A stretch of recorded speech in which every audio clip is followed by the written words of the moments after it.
오늘 우리가 살펴보는 말씀은 창세기 23장 전체의 내용이 될 것인데요. 먼저 우리가 지난 시간 창세기 22장에서 살폈던 내용들 한번 잠시 짚어보겠습니다. 아브라함은 하나님께로부터 부름을 받고 나서 많은 시간들이 흘러가는 동안 참 많은 시행착오를 겪습니다. 성장해가는 모습들이 나타나기도 하고 또 시간이 많이 흘렀음에도 불구하고 여전히 그에게 연약한 부분도 나타났다 하는 것을 우리가 살펴보았어요.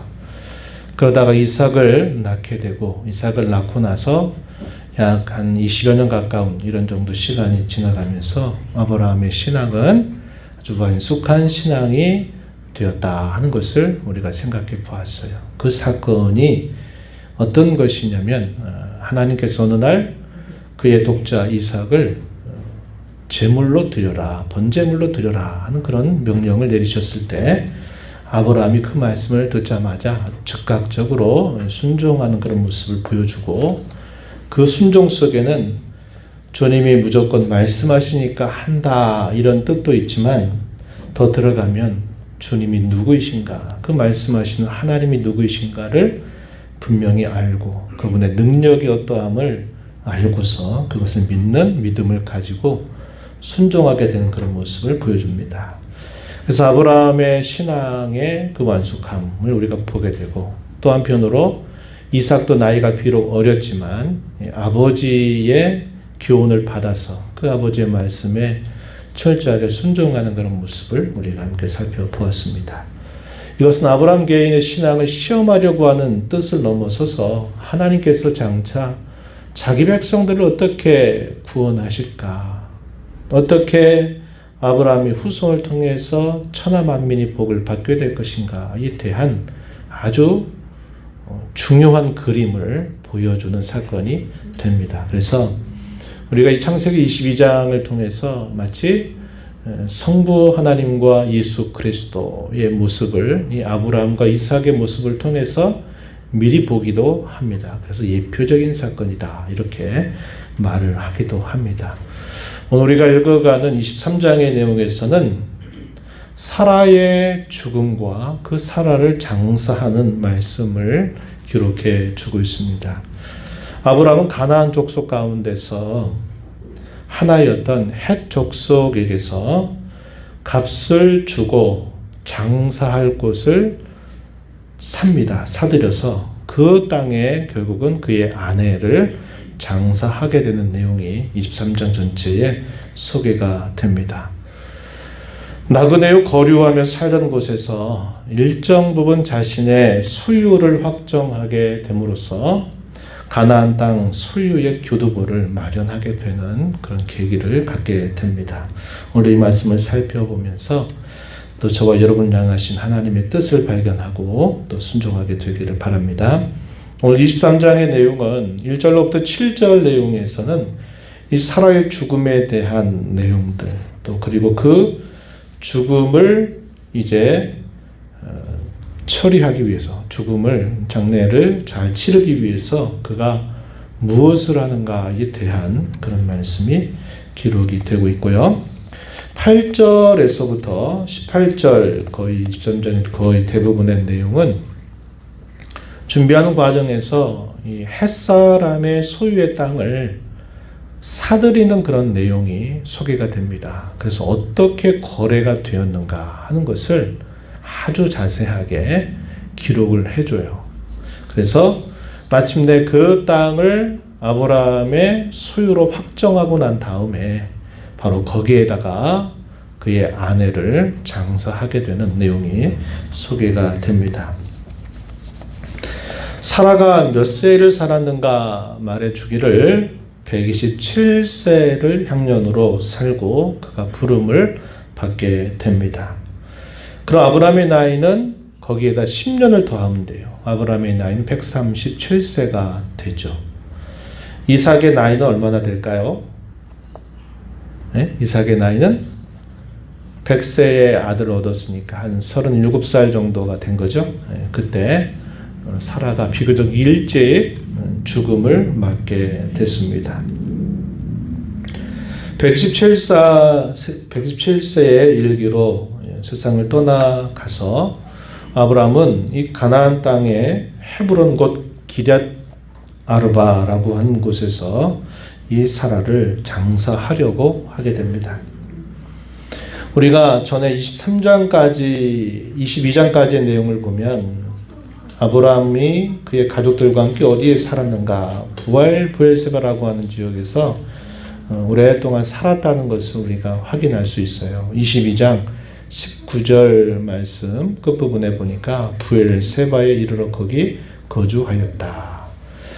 당시에 아비멜렉과 그의 군대 장관이었던 비골과 함께 거기서 약속을 체결하죠. 조약을 체결하면서 거기서 오랫동안 거기서 살게 되는 것을 우리가 보게 됩니다. 그리고서 이제 그가 어디로 이동하냐면 마물의 상수리 나무 있는데 여기로 그가 이동을 하게 되는데 이곳은 아브라함에게 있어서는 굉장히 익숙한 곳입니다. 옛적에 아브라함과 롯이 함께 이 가나안 땅에 들어왔을 때 소유가 많아지게 되면서 서로 다툼이 일어났을 때 이 롯에게 선택권을 주고 롯은 소돔과 고모라 쪽에 좋은 땅을 먼저 선택해서 그쪽으로 가게 되고 아브라함은 이곳을 자기가 머무는 곳으로 잡아서 이곳에서 생활을 하게 되었던 것을 우리가 보게 돼요. 13장 18절 말씀에 소개가 되고 또 어떤 의미에서 여기가 익숙하냐. 이삭을 주시겠다고 새 천사들 여호와의 사자와 2명의 천사가 방문해서 내년 이맘때에 내게 아들이 있게 되리라 하셨던 그 말씀을 들었던 곳도 역시 이곳입니다. 그래서 매우 익숙한 이곳에서 그는 오랜 시간을 거기서 살게 된 것이에요. 그리고 그곳에서 마침내 사라가 죽음을 맞게 된 것입니다. 아브라함은 그의 아내의 죽음을 슬퍼하고 애통하게 되어 그러면서 아마도 지나왔던 삶에 대하여 많은 생각들을 하면서 그 아내를 떠나보내는 모습을 가졌을 것입니다. 인생이 무상하다는 것을 알게 되죠. 75세, 사라 나이로는 65세에 그들이 하나님께 부름을 받아가지고 머나먼 여정을 떠나서 가나안 땅에 들어왔고 가나안 땅의 이곳저곳을 다니면서 참 많은 일들을 그들이 경험했던 것입니다. 계산해보면 한 62년 정도의 시간이 흘러간 거예요. 부름을 받고 나서 그 정도 시간이 흘러가게 된 것을 보게 됩니다. 유목생활이죠. 유목생활. 하나님이 그 땅을 자기 후손들의 기업으로 주시겠다 하는 약속은 분명히 받았지만 그는 정작 계속적으로 유목생활을 해야 됐다 하는 겁니다. 이곳저곳을 옮겨다니는 삶을 살아야만 했던 것이에요. 그리고 마침내 그의 아내를 떠나보내는 슬픔을 그가 맞게 된 것이죠. 그래서 아브라함은 그 아내를 이제 장사를 좀 치러야 되는데 어떻게 할까 생각을 하다가 그 주변에 있는 햇사람들이 살고 있는 그곳으로 찾아가서 그곳에 있는 사람들에게 매장할 수 있는 이 땅을 사야 되겠다 하는 마음을 먹게 됩니다. 그래서 아브라함이 이 햇사람들을 찾아가요. 그런데 이 아브라함의 태도가 얼마나 공경하는 태도로 얼마나 겸손한 태도로 임하고 있는가를 보게 되고 이 햇사람들의 경우도 아브라함에 대하여 대단히 선대하는 그런 모습이 나타나게 됨을 봅니다. 이게 이제 23장 3절로부터 7절 말씀에 소개가 됩니다.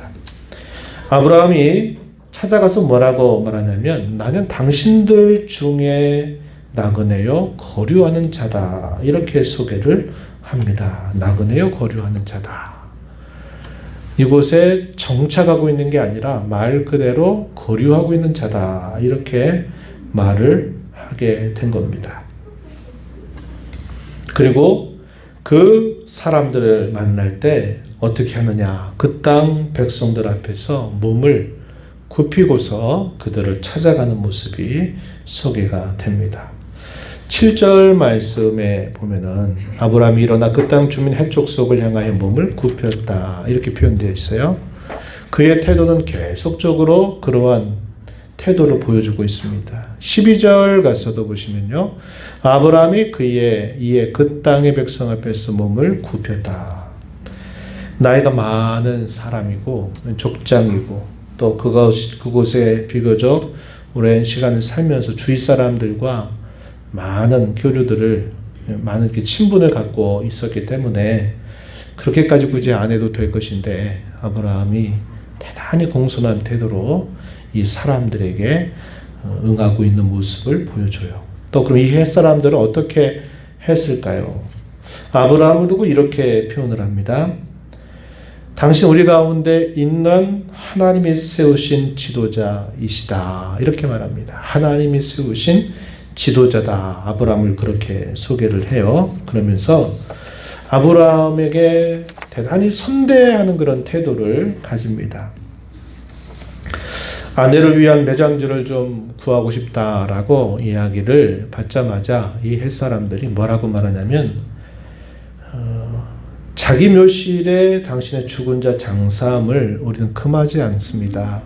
당신이 보기에 좋은 곳을 택해서 당신이 이야기하면 그 땅을 드리겠다 이렇게 선대하는 모습이 표현이 됩니다.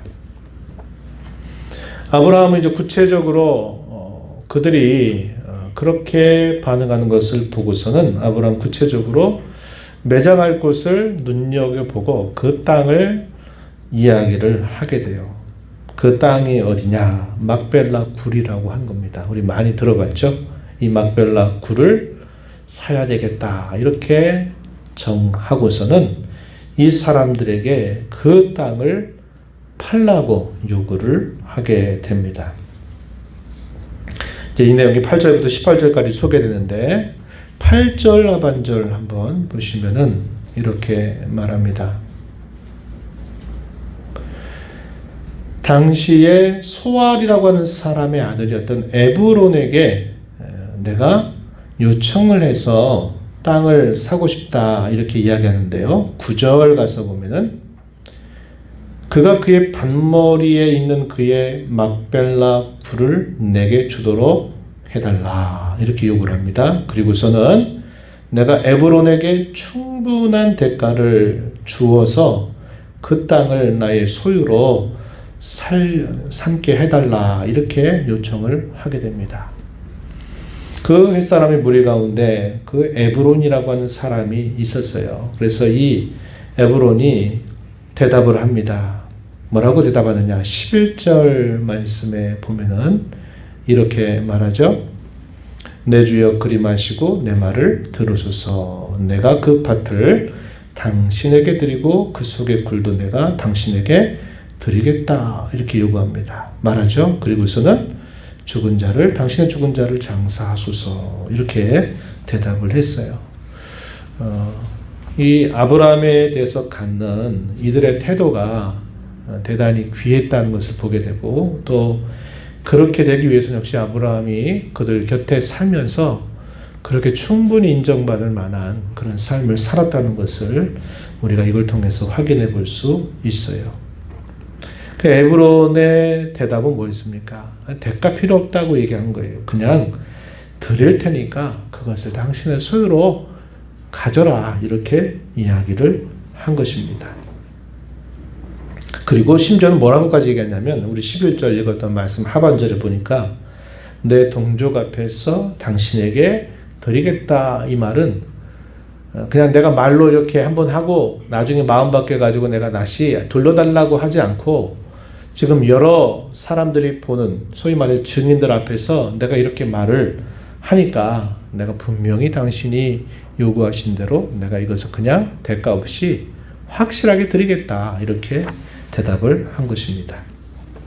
그래서 아브라함이 어떻게 대답을 하냐면 12절 13절에 보니까 아까 우리가 읽었던 말씀 12절에서 아브라함이 그 땅의 백성 앞에서 몸을 굽히고 난 다음에 에브론에게 말을 합니다. 내가 그 밭 값을 당신에게 주리니 당신은 내게서 그걸 받으시오라고 말합니다. 그래서 이것을 아브라함은 그냥 무상으로 받는 게 아니라 분명하게 당시의 판매법에 따라서 내가 이것을 사고 파는 일들을 확실하게 하겠다라고 아브라함이 다시 대답을 하게 된 것입니다.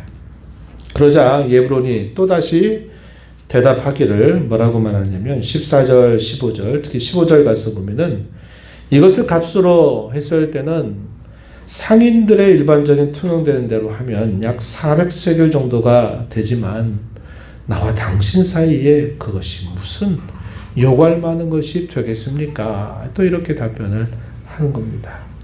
두 번씩이나 그렇게 대답을 하는 거예요. 아브라함이 어떻게 했을까요? 아브라함은 뒤에 말을 들은 게 아니라 앞에 말을 들었어요. 400세겔 정도 쳐주면 충분히 그 땅값을 쳐주는 거다 생각을 하고서는 이 400세겔을 달아서 에브론에게 그것을 건네주게 됩니다. 그래서 그 땅을 확실하게 자신의 소유로 확정하는 모습을 보여주고 있어요. 그래서 그 산 땅의 정도가 어느 정도였는가? 17절 말씀에 가서 보시면은 이렇게 말합니다.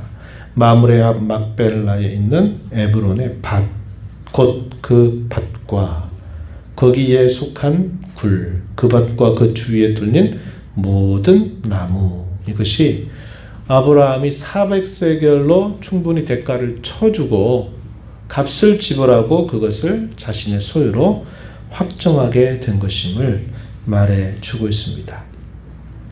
모든 햇사람들이 모여있는 그 앞에서 이 문제를 처리를 하게 된 것이죠. 만약에 사람이 이럴 수 있잖아요. 예를 들어서 우리가 요셉 이야기도 마찬가지인데요. 주일날 그런 말씀 드렸는데 요셉으로 인해서 이스라엘 백성들이 고센 땅으로 처음 들어갈 때는 대단히 환영받고 또 그들에게 굉장히 귀하게 여김을 받았어요. 그런데 왕조가 바뀌어버립니다. 왕조가 바뀌어버렸더니 이들은 혁명을 일으켜서 반란을 일으켜서 정권을 잡은 사람들이에요. 그러니까 어떻게 합니까? 이스라엘 백성들을 두려워한 거예요. 저 족속들이 저렇게 많아지다간 우리를 위협하겠다 해가지고 마음이 바뀐 겁니다. 그래서 그들을 노예로 삼아가지고 계속적으로 고역을 부리도록 하게 했던 것이죠. 에그론과의 사람들이 말로 그 땅을 가져라. 우리 증인들이다. 그래도 분명한 판매 문건을 마치 우리나라로 요즘 말하면 뭘까요? 등기부등본 같은 것들을 가지고 있지 않으면 그게 또 사람이 바뀌고 그렇게 되면 또 어떤 문제가 생길 수도 있어요. 그래서 이제 아브라함은 그냥 주겠다고 말했지만 그것을 당시의 토지 판매법에 따라서 그것을 아주 섬세하고 세밀하게 그 과정을 따라가면서 400세겔을 달아서 그 땅의 소유를 확정하게 되고 그 판매 문건을 그가 소유하게 된 것입니다. 그래서 이런 문제를 처리할 때 대단히 신중하고 대단히 차분하고 그리고 확실하게 이런 문제를 처리하는 아브라함의 모습을 볼 수 있습니다. 공개적이고 매우 합법적으로 이런 문제를 처리하는데 공개적으로 처리한 모습에 대해서는 10절 말씀을 한번 보시면은 이렇게 말합니다. 10절 에브론이 햇사람 핵족속 중에 앉아 있더니 그가 핵족속 곧 성문에 들어온 모든 자가 듣는 데서 아브라함에게 대답하여 이르되 성문에 들어오는 모든 자 이렇게 표현했어요. 그러니까 이런 문제들을 공적으로 처리한다는 것을 우리에게 잘 보여줍니다. 16절 가서도 또 보시면은 이렇게 말해요. 아브라함이 에브론의 말을 따라 에브론이 헷족속이 듣는 데서 말한 대로 사람들이 듣고 말하는 대로 듣는 데서 말하는 대로 그가 그렇게 처리하였다. 이렇게 말합니다. 18절에서도 성문에 들어온 모든 헷족속이 보는 데서 그들의 눈앞에서 아브라함의 소유로 확정하였다. 이렇게 표현을 해주는 걸 보면 당시의 법에 의해서 매우 합법적이고 공개적으로 이 문제를 처리했다는 것을 말해줘요. 아브라함의 이러한 태도는 오늘날 우리가 교회 가운데서 어떤 일들을 확정하고 결정할 때도 이러한 태도가 굉장히 중요하다는 것을 우리가 배울 수 있습니다. 말로 하는 것보다는 분명하고 투명하게 그리고 확실하게 어떤 문제를 결정하는 것이 대단히 좋은 본이 될 수 있다는 것을 우리가 알게 됩니다. 그럼 아브라함이 어떤 마음으로 이렇게 했을까? 이제 우리가 그걸 좀 생각을 해볼 필요가 있는데, 우리가 앞에서 쭉 창세기 말씀 살펴오면서 창세기 15장에서 하나님이 그 후손들에게 있게 될 일에 대하여 매우 구체적으로 말씀해 주신 부분이 있었죠. 창세기 15장 13절부터 16절 말씀 조금 앞으로 한번 가서 보실까요? 보시면은 이것은 이제 이후의 역사가 어떻게 될 것인가에 대해 아브라함에게 미리 말씀해 주신 굉장히 중요한 말씀이 돼요. 15장 13절 한번 보시면 이렇게 말합니다. 여호와께서 아브라함에게 이르시되 너는 반드시 알라. 내 자손이 이방에서 객이 되어 그들을 섬기겠고 그들은 400년 동안 내 자손을 괴롭히리니 그들이 섬기던 나라를 내가 징벌할지며 그 후에 그 자손이 큰 재물을 이끌고 나오리라. 이렇게 말씀합니다. 15절 16절 말씀에 아브라함의 개인에 대한 하나님의 말씀이 주어지는데 이 13절 14절 말씀 무슨 이야기입니까? 이스라엘 백성들이 이방 땅에 객이 되겠다. 우리가 이제 잘 아는 것처럼 애굽이라고 하는 나라에서 객이 돼서 그들을 섬기게 된다. 왕조가 바뀌게 되면서 그들을 섬기게 되는데 400년 동안이나 너의 자손을 괴롭히게 될 거다. 그리고 나서는 어떻게 될 것이냐. 14절에서 하나님 말씀하신 것처럼 그들이 섬기는 나라를 내가 징벌한다. 10가지 재앙으로 애굽 나라에 심판을 내리시죠. 그 후에 그의 자손이 큰 재물을 이끌고 애굽에서 나오게 되는 거 미리 말씀해 주셨어요. 그러면 이들이 어디로 와야 됩니까? 지금 아브라함이 살고 있는 이 가나안 땅으로 큰 민족을 이루어서 이 땅으로 들어온다는 거예요. 이 땅으로 들어오면 어떻게 한단 말입니까? 거기에 살고 있는 사람들이 있겠죠. 그럴 때 그 땅의 소유를 그들에게 주겠다고 이렇게 말씀을 하시는 거거든요. 그래서 아브라함은 자기가 비교적 오랜 시간 동안 머물렀던 이 헤브론에 있는 그곳을 사가지고 분명히 판매 문건을 가지고 있다가 그들이 다시 그 땅으로 돌아올 것을 생각을 하는 겁니다. 그래서 그냥 말로 주겠다고 하는 말로만 듣고 그냥 됐다, 고맙다 이렇게 끝나버리는 게 아니라 분명하게 충분한 값을 지불해서 합법적이고 공개적으로 그것을 자신의 소유로 삼게 되는 것을 우리가 볼 수 있다 하는 겁니다. 그래서 그들이 훗날에 가나안 땅에 들어왔을 때 거기에 있는 소유권을 주장할 수 있는 하나의 근거를 마련하는 그런 의미가 있다 하는 것입니다. 그래서 이렇게 소유를 확정하고 난 다음에 마침내 아브라함은 사라를 그곳에다가 매장을 하게 돼요. 그곳에 묘를 마련해서 그곳에 장사를 치르게 됩니다. 그래서 이게 막벨라 굴 이렇게 많이 부르는 그런 알려진 명칭이 되었어요. 아브라함도 죽어서 어디에 매장이 되느냐? 여기에 매장이 돼요. 그러면 그의 아들인 이삭은 어떻게 할까요? 이삭도 거기에. 또 이삭의 아들이었던 야곱도 여기에. 또 아브라함의 아내였던 사레가 먼저 이곳에 매장이 되고 또 이삭의 아내였던 리브가도 이곳에 매장이 됩니다. 그리고 야곱의 두 아내가 있었죠. 물론 나중에 첩이 둘 다 더 들어오게 되지만 레아, 자식을 많이 낳아줬던 레아도 이 막벨라 악불에 묻히게 됩니다. 그래서 족장들의 무덤이 거기에 확정이 되는 아주 중요한 그런 기록을 이 창세기 23장은 우리에게 보여주고 있다 하는 것입니다. 우리가 이 말씀을 보면 장사 이야기 같죠. 그런데 하나님께서 어떻게 이 아브라함에게 이렇게 인도하셨는가, 또 아브라함은 어떠한 신앙을 가지고 그렇게 했는가 하는 것을 우리가 주목해야 되는 부분이 됩니다. 우리가 말씀 통해서 세 가지 정도를 한번 생각해 보려고 해요. 첫 번째는 창세기 22장에서 하나님이 어떤 분이신가, 아브라함이 그가 체험을 통해서 하나 이름을 짓죠. 여호와 이레, 여호와께서 미리 준비하신다 하는 것을 그가 그 아들을 번제로 드린 사건에서 체험하면서 그것을 여호와 이레라고 말하면서 하나님이 준비하신다, 그것을 표현한 바가 있습니다.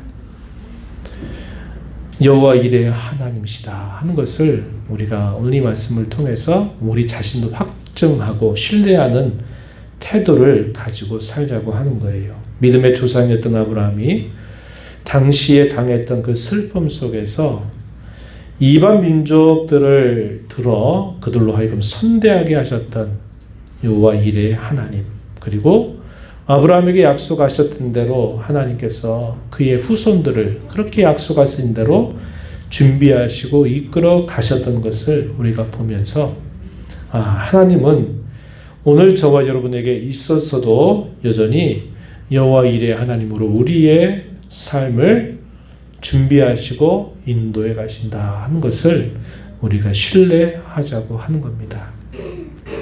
세상이 어떻게 변하게 될런지 우리는 알기 어려워요. 또 우리가 확실하게 알 수도 없는 부분입니다. 그러나 이 세상이 어떤 일이 일어나고 어떻게 흘러갈지 몰라도 하나님은 여전히 우리의 가는 걸음에 여호와 이레의 하나님으로 우리의 삶 속에 함께 하셔서 우리를 약속하신 곳으로 끝까지 인도해 가실 것이다 하는 것을 우리가 굳게 신뢰하고 이 요동하는 세상, 불안한 세상, 이 혼란한 세상을 믿음으로 살아가자고 하는 것입니다.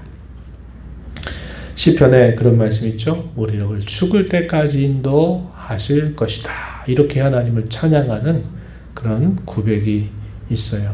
우리의 삶을 그렇게 인도하실 하나님을 굳게 신뢰하자 하는 것이 첫 번째 적용점이고요. 두 번째는 인생이 무엇인가를 우리가 다시 한번 생각해 보고 우리가 인생을 값지게 살아가는 자세를 갖자고 하는 것입니다.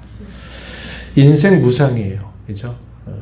이렇게 시간이 흘러가면 우리는 나이가 들어감에 따라서 변할 수밖에 없어요. 그리고 우리의 삶의 환경도 어떤 일과 사건들이 생겨나면서 역시 우리의 삶도 예전 같지 않은 또 다른 삶을 우리는 거듭거듭 살아가야만 돼요. 이걸 두고 우리가 인생 무상이다 이렇게 흔히 사용합니다. 아브라함은 평생토록 그의 곁에서 함께하였던 사랑하는 아내를 마침내 떠나보내면서 상실의 아픔을 깊이 통감하게 되었습니다.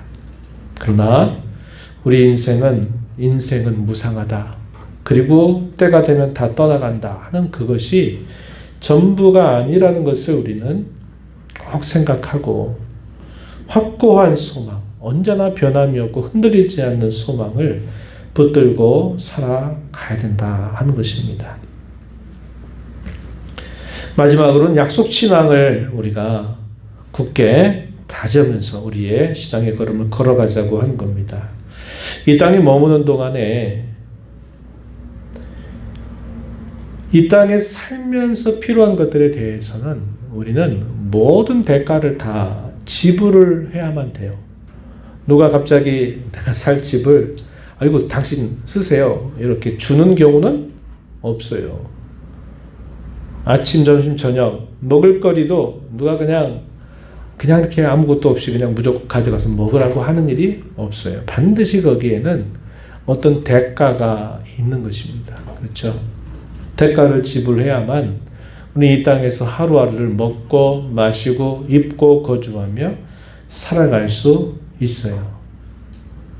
그러나 저와 여러분이 장차 살아가게 될 영원한 하나님의 나라에 대해서는 어떠한 대가를 우리에게 요구하지 않는다는 겁니다. 어떠한 대가도 지불할 필요가 없다는 거예요. 그건 뭐 때문에 그럴까요? 우리의 믿음 때문에 그래요. 믿음이면 된다라고 성경은 우리에게 가르쳐줘요. 믿으면 저 영원한 나라가, 흔들리지 않는 나라가, 요동하지 않는 나라가 너희 것이다. 너희는 그 나라의 시민권자가 된다. 이렇게 성경은 우리에게 약속하고 있는 겁니다. 빌립보서 3장 20절 21절에서 이런 말씀을 우리에게 확고한 소망으로 가르쳐 줍니다. 빌립보서 3장 20절에 그러나 우리의 시민권은 하늘에 있는지라 거기로부터 구원하는 자 곧 주 예수 그리스도를 기다리노니 그는 만물을 자기에게 복종하게 하실 수 있는 자의 역사로 우리의 낮은 몸을 자기 영광의 몸의 형체와 같이 변하게 하시리라. 이렇게 약속합니다. 우리가 살게 될 영원한 하나님의 나라, 완전한 하나님의 나라에서 우리가 그 나라에 살기에 걸맞는 존재로 먼저 변화가 될 것을 성경이 약속해요. 우리의 낮은 몸, 인생 무상이라고 말하는 병들고 아파하고 힘이 빠지고 하는 그런 인생 무상이 아니라 그런 낮고 천한 몸을 우리로 하여금 영광의 몸의 형체로 우리를 변화시켜서 그 영원한 하나님의 나라에서 살만한 그런 급에 맞는 그런 모습으로 우리를 변화시켜서 그곳에서 살게 하신다고 약속하고 그것은 우리에게 어떤 대가를 요구하는 게 아니라 우리에게 요구하는 것은 오직 믿음 한 가지입니다. 우리에게 그 믿음을 갖고 살면 우리가 그 나라의 시민권자가 된다라고 우리에게 약속해 주고 있어요. 우리의 인생의 그러한 연약함과 또 우리의 부족함 또 우리의 아픔과 고통이 우리에게 찾아올수록 우리는 그 하나님의 변치 않는 약속을 더욱더 굳게 바라보면서 하루하루를 살아가는 자세가 요구된다고 하는 것입니다. 행인과 나그네 같은 인생임을 우리가 알면서 우리는 더 나은 우리의 본향을 삼으면서 하루하루를 그 약속을 믿는 신앙으로, 약속의 신앙으로 우리는 하루하루를 살아가는 성도들이 되어야 함을 오늘 이 말씀을 통해서 다시 한번 확인하면서 우리가 남은 삶을 그러한 분명한 확신 가운데서 서로 독려하면서 살아가는 저와 여러분 모두가 되기를 진심으로 바랍니다. 하나님 아버지 감사합니다. 이 저녁 시간에도 저희들을 불러주셔서 아브라함의 일대기 가운데서 이제 그가 부름받아서 약 60여 년 넘는 세월 동안 오랜 유랑 생활을 정리하며 그의 사랑하는 아내를 떠나보내고 또 그곳에 마침내 이제 값을 지불하고 이 막벨라 굴을 자신의 소유로 삼고 하나님이 약속하신 것을 이룰 것을 기대하면서 그의 삶을 살아가는 모습을 저희가 오늘 함께 살펴보았습니다. 우리는 인생 무상이라고 말하고 우리의 삶은 언젠가는 또 상실하고 또 떠나보내야 되는 삶을 살아가게 되지만 그러나 저희에게 변치 않는 확고한 하나님의 약속을 붙들고서 믿음으로 살아가는 저희들 모두가 되게 해주시기를 원합니다. 믿음을 가진 자에게 그 나라를 하나님께서 아무런 것을 요구하지 않으시고 다 값없이 허락하실 뿐만 아니라 그 나라에 살기에 합당한 자들로 저희들을 먼저 변화시키고 저희를 새롭게 하여 주셔서 영광스러운 몸을 가지고 그날에 영원히 살 수 있는 소망을 약속하신 것을 기뻐하면서 이 땅에서 나그네처럼 거류민처럼 살아가는 저희들의 삶이 되도록 주께서 인도하여 주옵소서. 예수님 이름으로 기도드리옵나이다. 아멘.